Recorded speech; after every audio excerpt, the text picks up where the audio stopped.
joy in our hearts, we're here at Balboa Park to spread the teachings of Baha'u'llah. This effort has been going on for several months now, and God bless Sarita Elsevar. She's the one that started it and is running it and doing a fabulous job, by the way.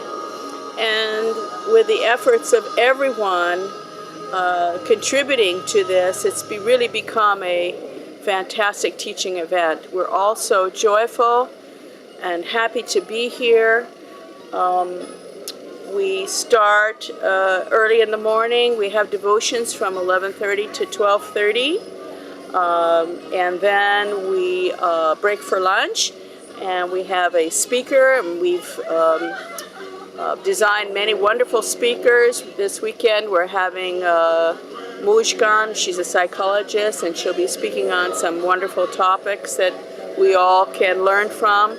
Next weekend we also have a psychologist coming, Mashid Payam, and so we're going to devote at least 1 week of the month for psychologists to come, a Baha'i psychologist, to speak on family matters and how we can resolve and solve challenges within our families in a more spiritual way.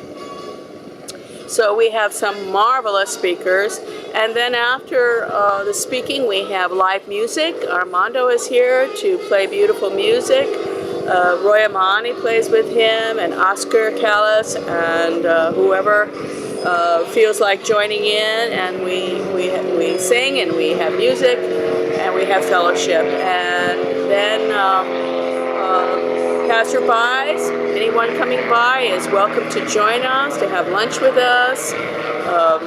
We give out pamphlets, and we have a great time. We just have a marvelous time over here, and we have a declaration now. Ismail just declared last night. We're so joyful about that. So we're just thrilled to be here. Hi, I'm Angel. I'm from China, Shanghai, and it's my first time to come to America. And I've been here for 5 months, and the second month I made a new friend, and his name is John. And John is a Baha'i believer, and he showed me the Baha'i community, and I went to the Sai's community fireside, and I saw a lot of people talk about Baha'i and talk about this kind of stuff. But actually I have no idea about that because it's my first time to hear that. And then a lot of my friends, they give me some books about Baha'i faith, Baha'i prayer, and then I have a better understanding of this.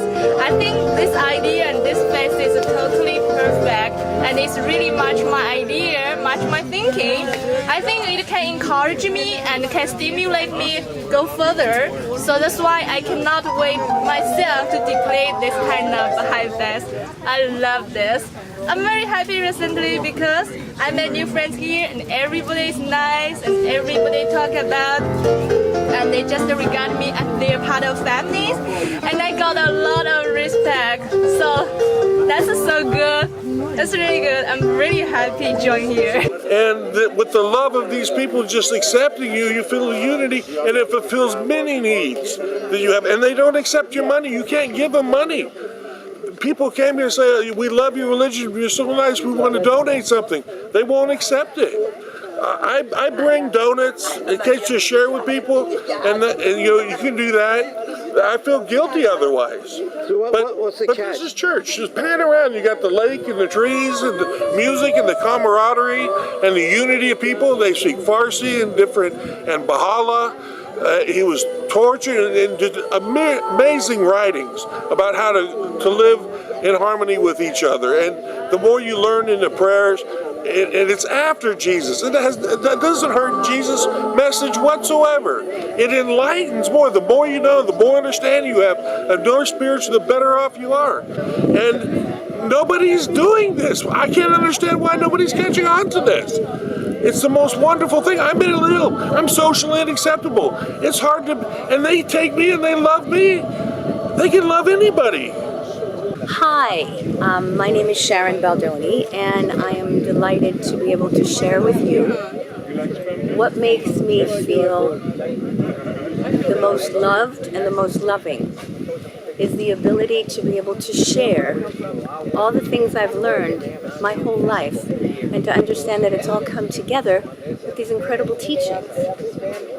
So it's like the entire planet can change if people started to just adopt the teachings that we believe are part of the evolution of mankind.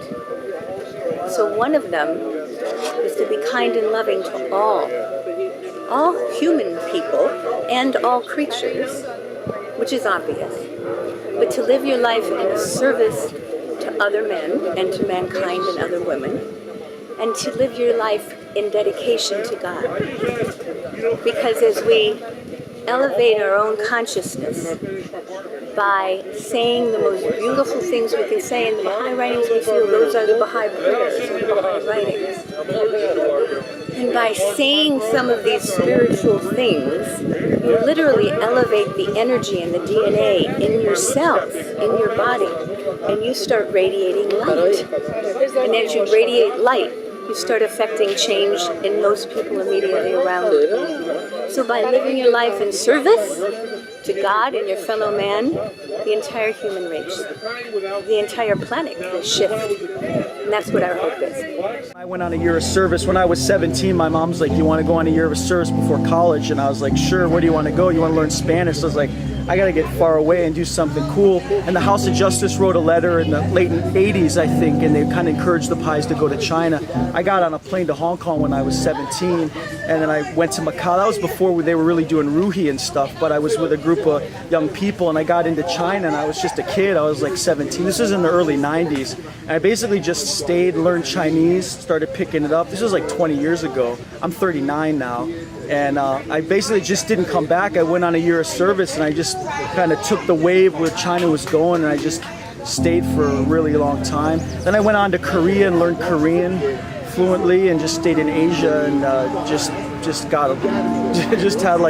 spent half my life in Asia basically, and met all these people and taught the faith and became part of the community over there. And now I'm back because I have a 15-year-old daughter that's coming to high school over here.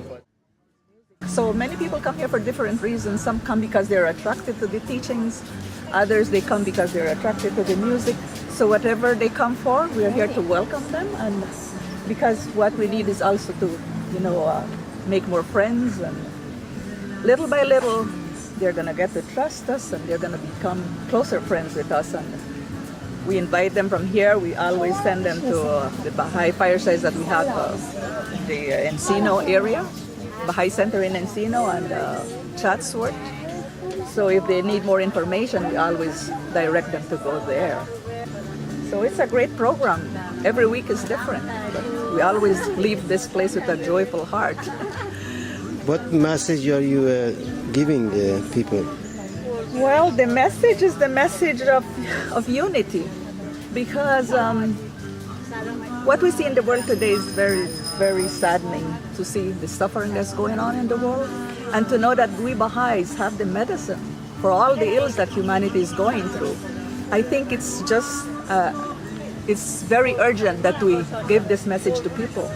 And that's what motivates me and moves me to come over here every Sunday, because we believe that the message of Baha'u'llah is the one that people need. And that's the only faith that humanity has. So I believe, it's like in the days of Noah. He was building the ark because the ark was the way to salvation. But in this day, I believe that Baha'u'llah says unity is the most important thing. And we believe that unless we unite, humanity is always going to be suffering. Reaching out, touching me, touching you. Sweet Caroline, the times never seem so good. I've been inclined to believe it never would, but now I look at the night and it don't seem so lonely. How can I hurt one hold?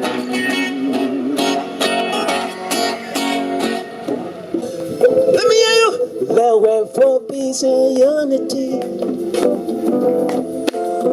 to make the world a better place for you and I to live for our children. Let's work for peace and unity,